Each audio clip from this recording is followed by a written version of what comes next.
everyone, welcome to episode 373 of This is Whole Life. This week is a little bit different than the last couple. The difference being that it is Randy's solo today. Ken and Rochelle, as you probably already know, if you've been paying attention or you were here last week, you know that they are already in Guatemala for the Chosen Party, which will happen on Wednesday the 26th. That'll be the same day that you are listening to this episode if you download it immediately and you're a Wednesday as it drops listener.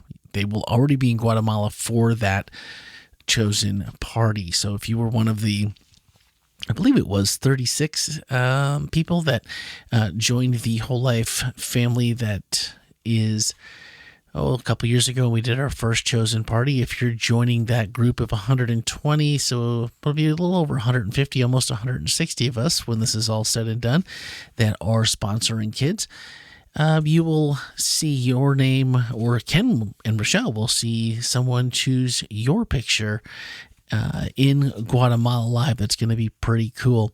Melanie had some member visits to do this afternoon, and Jeff is still out of town, so it just turned out to be me and the little home studio to get the podcast out. It's a good week to do it. It was a short message, given the fact that it was World Vision weekend, and Bernie Anderson, WholeLife Church member, and one of the leaders over at World Vision was there, and probably half or a little bit better of the message time was devoted to who World Vision was, or who they are, and Bernie's role, and kind of the things that they are doing in Guatemala and in the different places where the kids that chose us live, and the community impacts that are happening because of the money that we've all pooled together and are supporting that community. Very, very cool. So if you haven't watched the message yet, please do. This is Whole Life. This is where we weekly discuss the topics happening every Saturday morning at WholeLife Church in Orlando, Florida. And as you probably know, unless you're new this week, we are in week 4 of 9 of the Chosen series. And if you're wondering what the Chosen is, it is a TV show based on the life of Jesus. It is a multi-season show that is in season 3. They're working on season 4 right now, but season 3 has all been released. So we've been going through different messages, and this was number 4. And this week's episode is actually the shortest of all episodes in the first 3 seasons.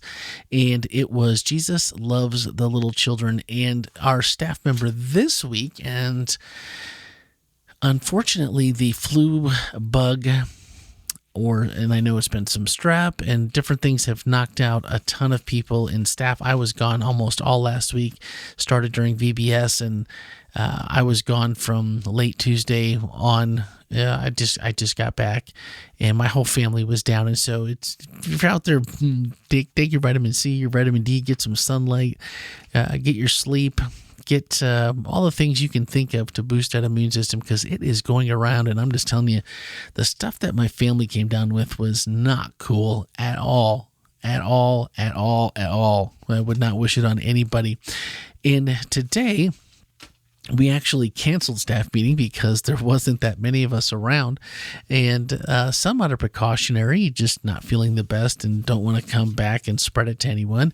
And the staff member favorite this week for this episode was Jasenia. She's our executive assistant, and someone who is kind of my right hand in a lot of ways, and a lot of times helping me out with things. And she's part of our communications team here at WholeLife Church. And so this was Jasenia's favorite. I was really hoping I could get a chance to even sit with her for a little bit and hopefully even just have her be on the podcast. But none of that worked today. There was only a few of us in the office, and it didn't work out. So if you haven't seen it, it is season 1, episode 3. The easiest way that I have found to watch it is thechosen.tv, and you can find it from there. If you swipe up in the show notes for this episode, you will also find a link to the episode on thechosen.tv. You can just click on it right from there, and it should open a web browser in your phone, mobile app, on your computer, if that's how you're doing it,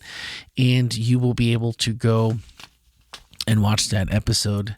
You can also swipe up in today's show notes and check out Speaking of Grace, our sister podcast, where the message from each of the week that this podcast, is based on that message. It comes out every week, just a little bit before this one does. And so you can always catch the message first, and any questions and comments you have, you can always send them to 407-965-1607 or podcast@WholeLife.church.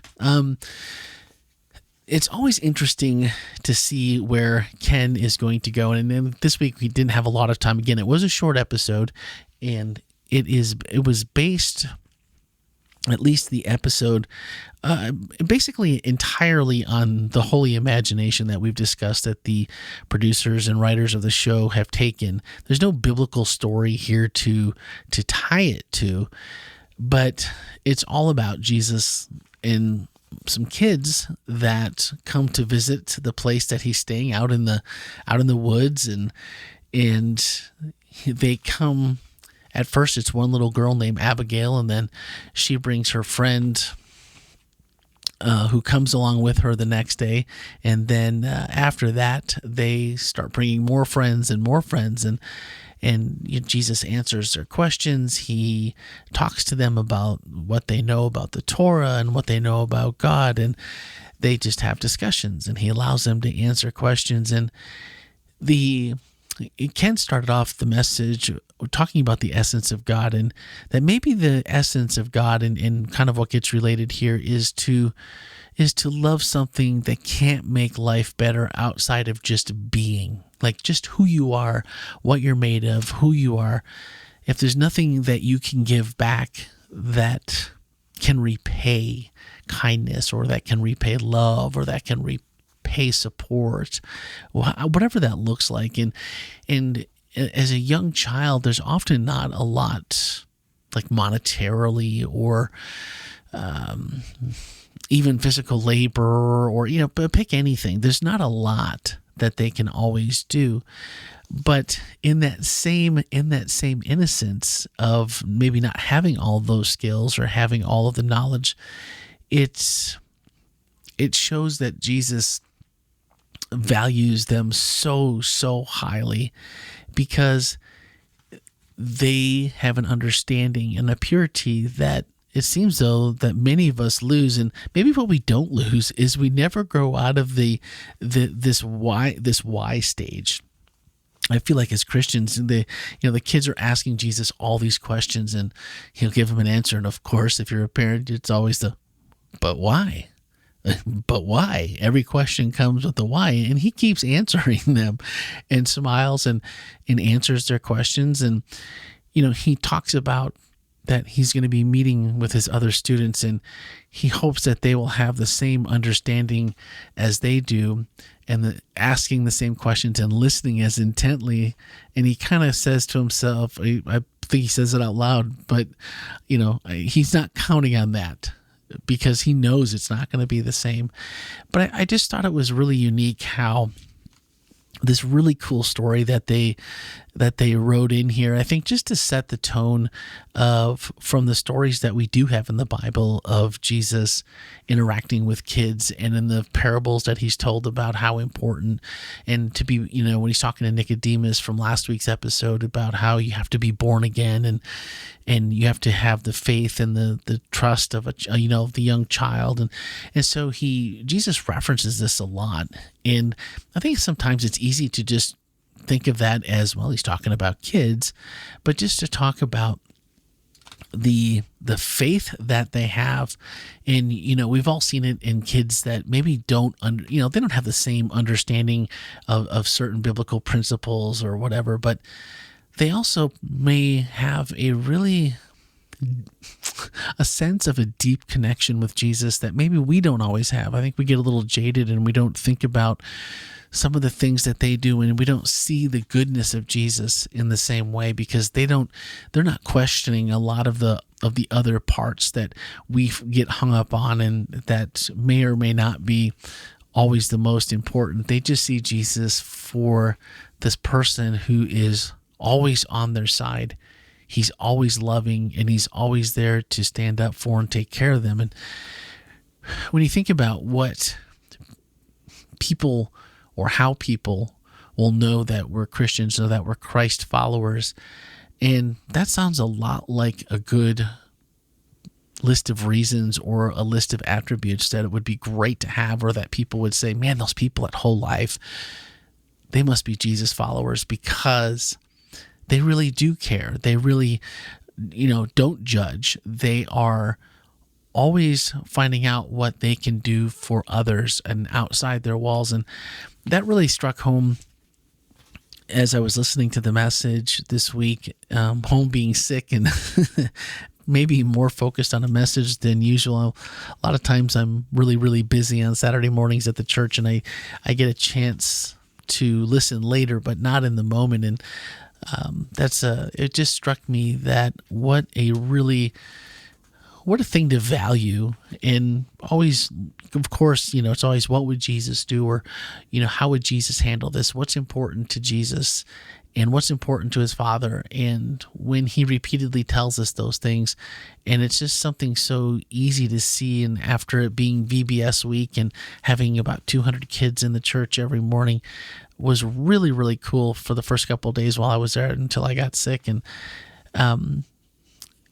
just to draw that correlation and to see the wonderment in their eyes about Jesus and the stories that they're being told and the things that they're learning, and to soak it all up. And it was just a good reminder that Jesus really does value them, and he values us just as much.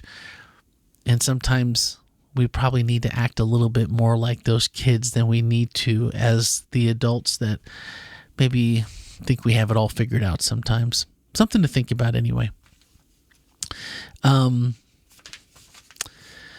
Probably my favorite moment was featured in the last clip that Ken played. I think we played 2 clips during the message.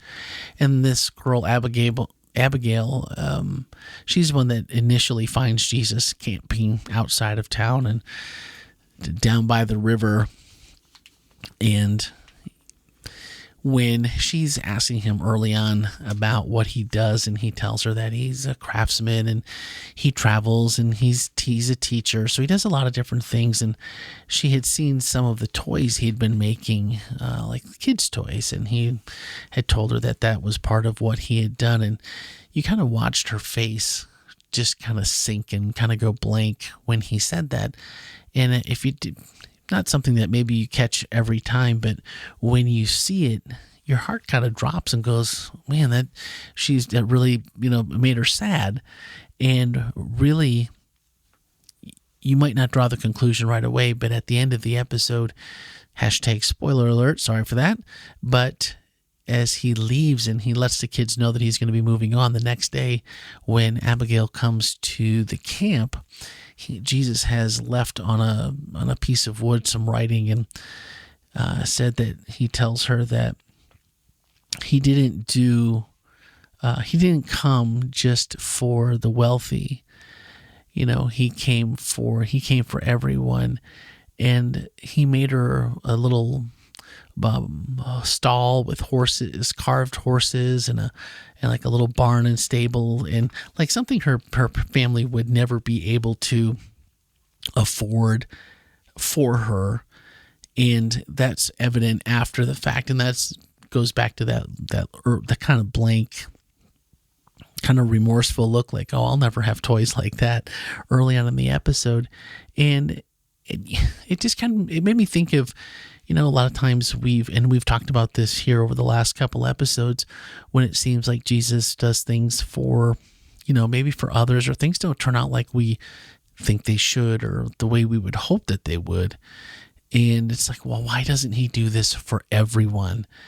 And here in this case, she was the one that found him, and she was the one that brought all of her friends. And he had a special bond with her in this story, in this Holy Imagination story. And I just felt like it's kind of the same when we wonder why he doesn't do miracles and he doesn't heal everyone. And there'll be a spoiler alert coming up in a couple weeks. There'll be another episode where this is dealt with, and that's actually my favorite episode. That's coming up in about 4 weeks, I believe, second to last. But people have struggled with that question all the time.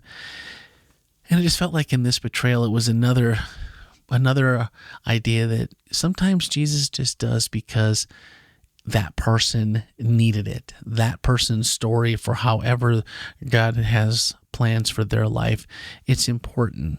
And it's just heartwarming to see a portrayal of Jesus that way. And I've said this before as we've gone through this series, I just feel like a lot of the things that I've contemplated or thought about God that have been my own thoughts. It weren't something that I was raised with necessarily.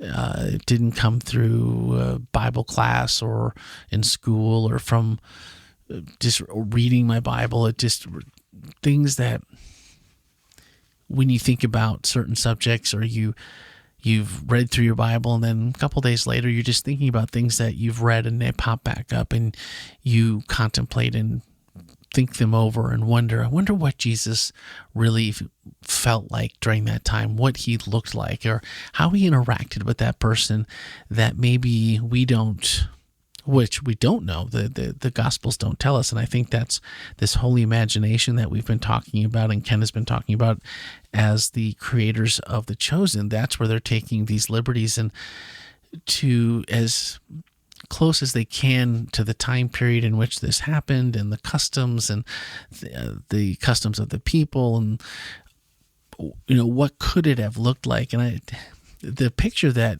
we've been getting of Jesus from The Chosen, whether accurate or not, through the stories, a lot of it has been accurate, and a lot of the things where they're filling in the pieces, well, that's the holy imagination. But I've really just felt like the portrayal of Jesus has been so beautiful, and it takes a lot of the attributes that we do know about and that we do hear in these stories, and it extrapolates them and puts them into on top of these other stories, these backstories that they can cultivate. And it just makes me smile. It makes me love Jesus even more. Not that there's any historical validity to them, but it makes me feel like the things that I have felt about Jesus, the things that I feel he's told me about himself, have been true.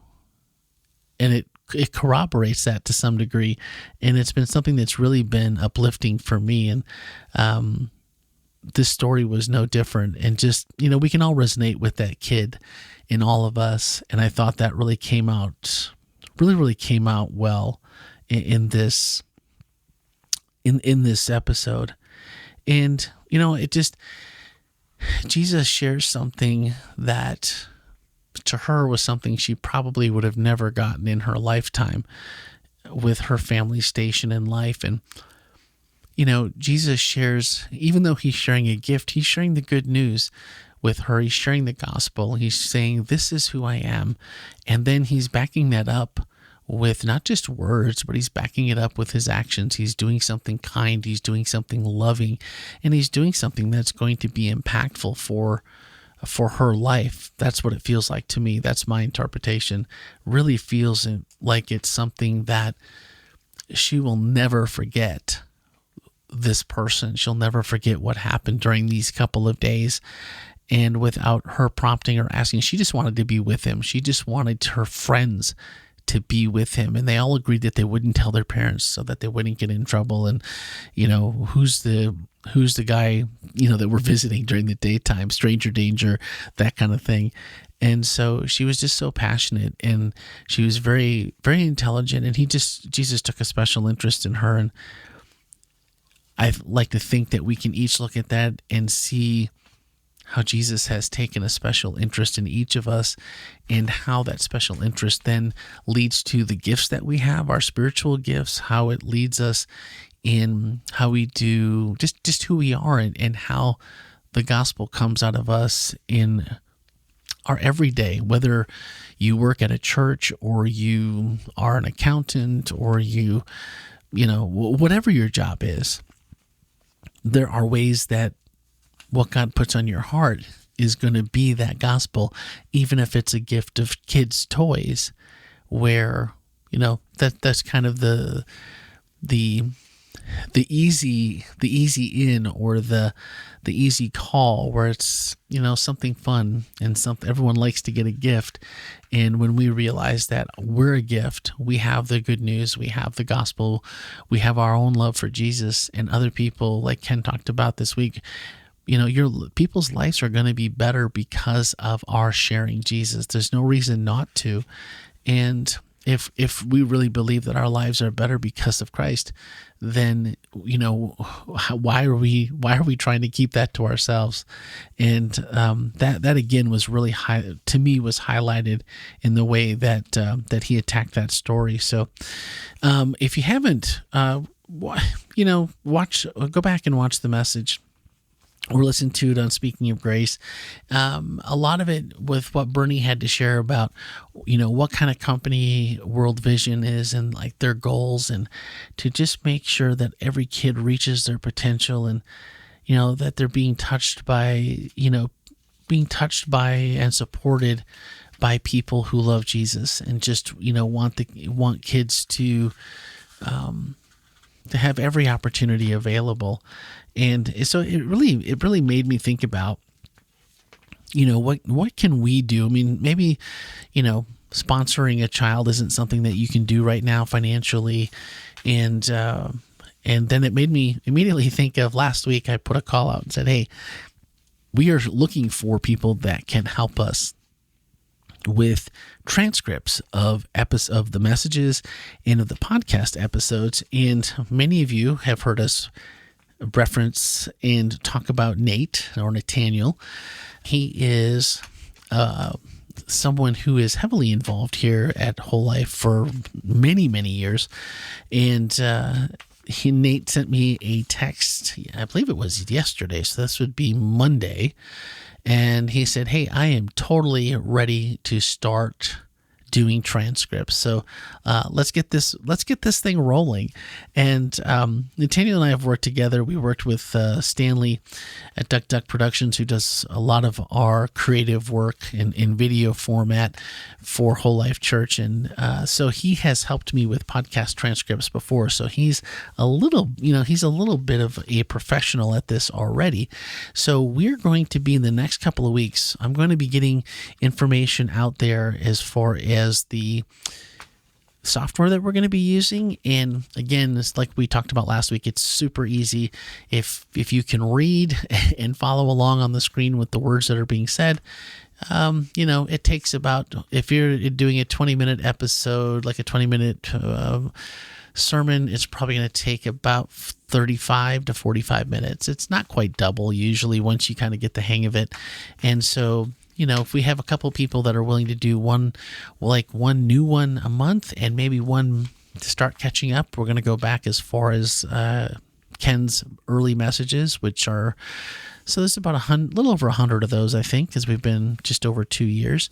And so if you can help with that, just swipe up in today's show notes and you'll find podcast.wholelife.church. There's a link right there. You can just go ahead and click that, and it will send me an email and say, hey, I would love to join Nathaniel on the new transcripts team. We're going to be able to send these anywhere anyone needs in the world. They'll be downloadable. Hopefully, if everything is works out like I would hope, everything will be available on our website so people can actually have access to those. I know there are people that love to send message transcripts to people who maybe are incarcerated, people that don't have really good internet access, or they don't have access to a computer or a cell phone that would be able to play them for them.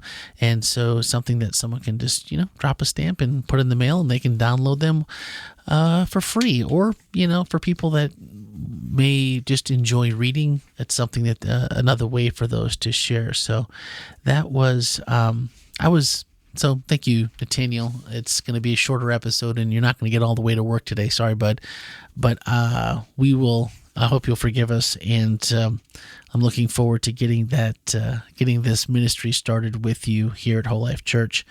And the other thing that I wanted to also share was, if this is the first time you're hearing about World Vision or this idea of the kids choosing you as their sponsor, then it's still not too late to become part of the WholeLife family that sponsors through World Vision. In today's show notes are crucial, people. That's all I'm going to say.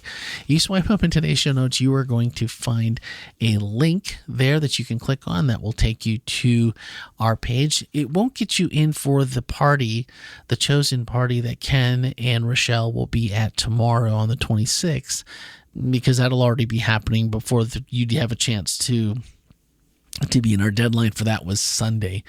But you can still join us and sponsor a child. It's $39 a month. My family has enjoyed this process, and this year we've made a night, now that we've had this follow-up Chosen Sabbath, we've really decided we are going to try and do better about communicating more often, and so they started that process right in the church lobby on Saturday morning. My girls were there, and they drew pictures and wrote a letter and sent that off in the luggage that Ken and Rochelle took with them was full of cards and letters. And so just a really cool opportunity to make a difference in someone's life. And I know that $39, and I would never cheapen the idea that that's not a lot of money for some families or some individuals, because, it's been a big deal for us. There's been times where, they called us once and said, your credit card was declined that you gave us for this. And it was like, oh boy, slow month. And here's how it went down, and it'll be ready in a couple of days. Just stick with us.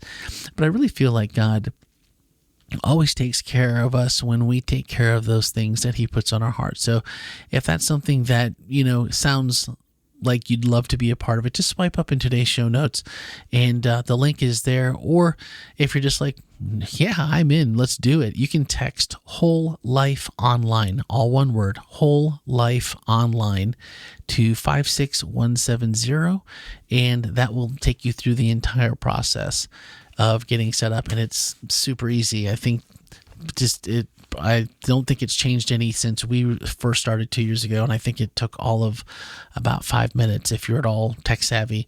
And if you have any questions, you can always send them to podcast@wholelife.church. We'll make sure that we can get anything figured out that you need to for that. But I would invite you to make a difference. Ken mentioned that in the 2 years, and the 120 people that signed up in that first wave, that over that time we donated over $100,000, which is it's like that's a lot of money, and it's a way that we've been able to impact kids and communities on the other side of the globe. And that's a really cool idea to think about, and a cool way to be able to share the gospel.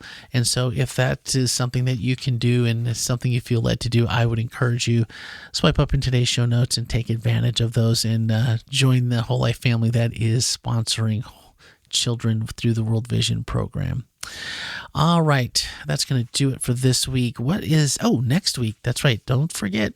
So this will be week 5 of 9. Next week is season 1, episode 8, and the title is I Am He. And so if you have not watched that episode yet, you can join us at the church on Friday evening up on the 3rd floor in 305, where we will be viewing that. And you'll have a few words from Pastor Freud. This is his favorite episode. And for those of you who may not be familiar, the ending of this episode is pretty powerful. And I believe this is the final episode of season 1, episode 8. And this is, among other things, this is the woman at the well, the Samaritan woman that Jesus meets at the well. And if you haven't seen that episode, get ready.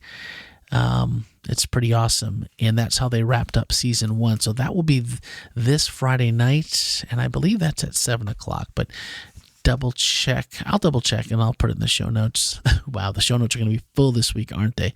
But, and if not, you can always, there's a link in the show notes as well. If you click on Pastor Freud's name in the next week area of the show notes and the season 1, episode 8, I Am He, that will take you directly to thechosen.tv where you can watch that episode and be prepared for Saturday morning for us to go over that with Pastor Ken. He'll be back Friday from Guatemala, so he's not going to get any sleep this week. Hopefully he avoids the that bug that's going around. And so again, if you have any interest in sponsoring a child or being a part of any ministry here at the church or the transcripts ministry, please do reach out, podcast at WholeLife.church or 407-965-1607. As always, it is the best part of my week when we get to sit down together and I get to talk to you guys. And sometimes it's fun when it doesn't work out for everybody else and it's just me talking to you guys. But it's the highlight of my week each week to be able to talk with each of you and, get the ideas that Ken and Melanie and Jeff. And so I anticipate us all being together back next week. And until then, have a fantastic week.